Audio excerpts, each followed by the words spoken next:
अहंकार का अंत एक दिन होता ही है। अहंकारी व्यक्ति एक दिन गिरता ही है नीचे। इसलिए सर परेशान होने की जरूरत नहीं है। इस पर एक छोटी सी प्रस्तुति। सर जब रावण जो दशानन था, उसका पीड़ा क्या थी? क्योंकि उसके अहंकार का अंत हो गया। उसकी पीड़ा वही थी कि उसके अहंकार का अंत हो गया। सर लंका का आकाश धुएं से भर चुका था। लंका में पूरा आकाश में धुआं ही धुआं था। अशोक वाटिका जलकर राख हो गई थी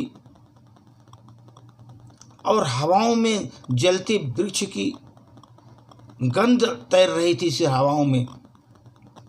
सोने की लंका जिसे रावण ने अपनी शक्ति और बुद्धिमत्ता से सजोया था, शक्ति और बुद्धिमत्ता से जो रावण ने सजोया था, आज विनाश की आग से कांप रही थी। जब लंका में आग लगी, लंका जली तो विनाश की आग से कांप रही थी।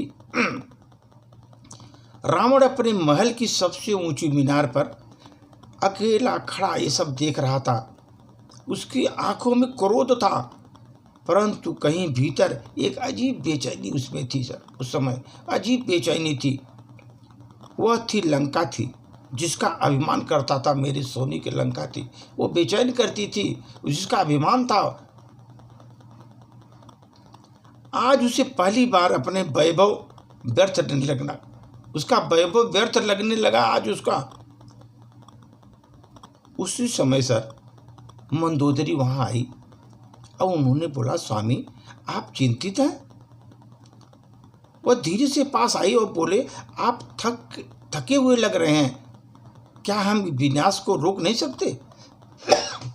मंदोदरी ने बोला, क्या मैं इस विनाश को रोक नहीं सकते? रावण हंसा सर, एक दर्द भरी हंसी हंसी उसने। रोक सकते थे मंदोदरी, यदि मैंने समय रहते अपने अहंकार को छोड़ दिया होता, समय रहते अपने अहंकार को छोड़ दिया होता तो ये विनाश को मैं रोक सकता था। उसने मंदोदरी के चेहरे को पढ़ने की कोशिश की। ये वही दशानन था जिसने देवताओं तक को पराजित किया था, शिव को प्रसन्न करने के लिए अपना शीश भी काट कर चढ़ा दिया था। आज उसकी आंखों में एक अलग ही दर्द छलक रहा था। अभी भी देर नहीं हुई है, आप सीता को लौटा दीजिए, युद्ध तो टल सकता है, मंदोदरी ने कहा। रावण ने मंदोदरी की ओर देखा। उसके भीतर 10 शीशों, जो 10 शीश थे उसके 10 शीशों में संग्राम छिड़ गया सर, संग्राम छिड़ गया उसके 10 शीश में। पहला शीश बोला, मैं महान योद्धा हूँ, क्या मैं यूं समर्पण कर दूंगा?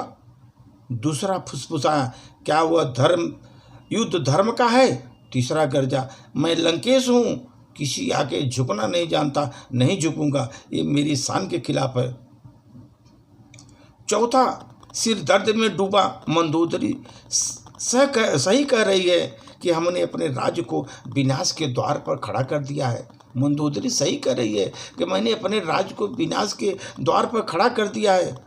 इस तरह अपने सभी भावों को सुनते हुए रावण एक गहरी सांस ली और मंदोदरी से बोला, अब यह युद्ध नहीं टल सकता, क्योंकि राम कोई साधारण पुरुष नहीं है, वह स्वयं विष्णु का अवतार है।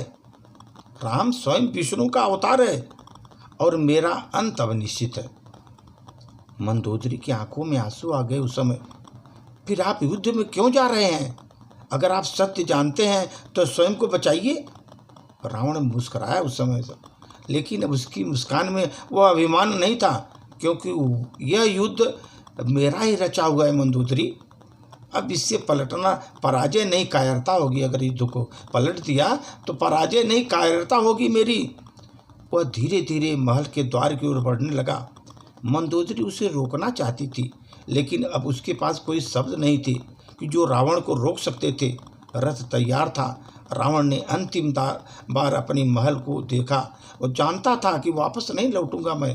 रावण जानता था कि मैं वापस में महल की तरफ नहीं लौटूंगा।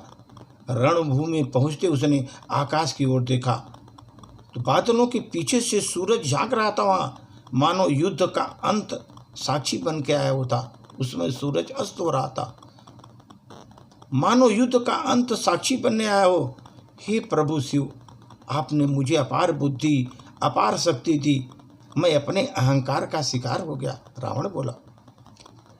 वो समझ चुका था कि यह युद्ध केवल राम और उसके बीच नहीं था, यह युद्ध धर्म और अधर्म का है, अहंकार और विनम्रता का है, अज्ञानता और सच्चे ज्ञान का युद्ध है। उसने धनुष उठाया और गर्व से मुस्कुराया। आज मैं अपने अंत की ओर नहीं जा रहा, मैं अपने अहंकार का संहार करने जा रहा हूँ। अपने अंत की ओर नहीं जा रहा हूँ, अपने अहंकार का संहार करने जा रहा हूँ। रावण का अंत निश्चित था, परंतु आज वह केवल पराजित होने नहीं बल्कि स्वयं मुक्त होने जा रहा है। इस तरह रणभूमि में दशानन का पतन हो गया सर। उसके साथ उसका अहंकार भी समाप्त हो गया। यह केवल एक दानव नहीं बल्कि एक ज्ञानी भी बना, जिसमें अंततः सत्य को स्वीकार किया और लक्ष्मण को उसने ज्ञान भी दिया। इसलिए सर, आत्मविश्वास और अहंकार के बीच में एक बहुत बारीक रेखा होती है, अंतर बहुत कम होता है। आत्मविश्वास और अहंकार के बीच बहुत बारीक रेखा होती है। आत्मविश्वास आपको बहुत कुछ दे सकता है, अगर आत्मविश्वास है आप में, बहुत कुछ दे सकता है, जबकि अहंकार आपका बहुत कुछ छीन लेगा। अहंकार आपका बहुत कुछ छीन लेगा। इसलिए आत्मविश्वास और अहंकार के बीच में बहुत छोटी सी पतली लकीर होती है, उसमें ज़्यादा अंतर नहीं होता। लेकिन आत्मविश्वास आपको बहुत कुछ देकर जाता है और अहंकार आपका बहुत कुछ विनाश करके जाता है, छीन के जाता है। सर, धन्यवाद।